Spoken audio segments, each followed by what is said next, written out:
এক number OR gate, OR gate, OR gate, OR গেটের সমীকরণ হচ্ছে এ বি ইকুয়াল যে কোনো দুটি সমীকরণের যোগফল এ প্লাস বি। তার লজিক সার্কিটটা হবে এরকম এ বি এই যোগ চিহ্ন, যোগ চিহ্ন এরকম। দ্বিতীয়ত হচ্ছে অ্যান্ড গেট, অ্যান্ড গেট, অ্যান্ড গেটের সমীকরণটা হচ্ছে এ বি, অ্যান্ড অর্থ হচ্ছে গুণ, গুণের চিহ্নটা হবে এইরকম এ বি এরকম। তারপরে হচ্ছে NOT gate, N O T, NOT gate, NOT gate A B equal যে কোনো একটা বর্ণ থাকবে বর্ণের উপর বার, এটা চিহ্ন হবে এরকম নট চিহ্ন।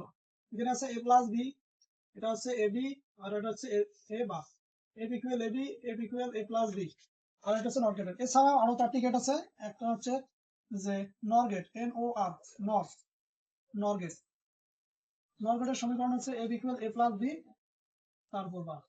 সমীকরণ হবে এরকম লজিক সার্কিটটা A B, A plus B, A plus B. Number হচ্ছে NAND gate, N A N D, NAND gate, ন্যান্ডের সমীকরণ হচ্ছে এ বি তার উপর বার, অর্থাৎ ন্যান্ডের উপর বার দিলে ন্যান্ড হয়। ন্যান্ডের সমীকরণ হবে এইরকম এ বি, তাহলে আমরা লিখতে পারি যে এ ইকুয়াল এ বি তারপর বার, এরকম বার দিতে হবে। তারপরে হচ্ছে 6 নম্বর হচ্ছে XOR gate, XOR gate, XOR গেটের সমীকরণ হচ্ছে এ এক্সক্লুসিভ বি। এটা লজিক সার্কিট চিহ্ন হবে এরকম,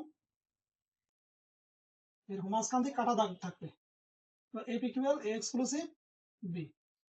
তারপর হচ্ছে এক্স নর, এক্স নর, এক্স নর এ ইকুয়াল লেখা যায় এ এক্সক্লুসিভ বি তারপর বার দিলে এক্স নর হয়। তাহলে প্রথমে তো লিখবো আমরা এ বি, লজিক সার্কিটটা হবে এরকম এবং তারপরে বার চিহ্ন। তাহলে সমীকরণটা হচ্ছে এ এক্সক্লুসিভ বি তারপর বার।